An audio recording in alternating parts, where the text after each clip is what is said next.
Hozirgi kunda bir qancha pestitsidlar va kimyoviy moddalardan foydalanish natijasida tuprog'imiz tarkibidagi foydali mikroorganizmlar va patogen organizmlar o'rtasidagi muvozanat buzilishi natijasida o'simliklarimizda turli xil kasalliklar, yuqumli holatlar va shu bilan birgalikda turli xil stress omillari kuzatilib kelmoqda.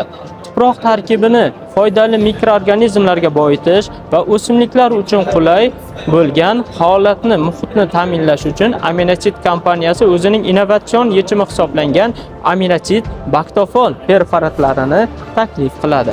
Aynan bu preparatimiz o'simliklarning ildiz hajmining ortishi, sho'rlanish, turli xil patogen organizmlar bo'lgan tuproq muhitida sog'lom ildiz hajmining ortishiga va sog'lom nihollar, ko'chatlar olish imkoniyatini beradi. Shu bilan birgalikda yuqorida sanab o'tilgan barcha stress holatlardan, noqulay muhitlardan qulay muhitga chiqarib, o'simlik o'sish rivojlanishiga ijobiy ta'sir ko'rsatadi.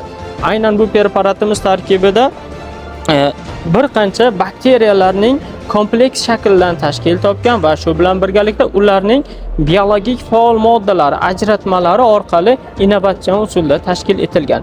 Har bir o'simligimizni umuman uning holati va yaxshi rivojlanishi uchun bu preparatimizni taklif qilamiz. Bu preparatni ishlatish jarayonida o'simliklarning yaxshi o'sishi, fotosintez jarayonlarining normal kechishi, noqulay muhitdagi o'simliklarimizni sog'lom o'simlik holatiga keltirishda ijobiy ta'sir ko'rsatadi. Ekologik jihatdan sof va toza preparatlardan foydalaning. Shu bilan birgalikda mahsulotingiz tarkibini sifatli holatda yetishtirib oling.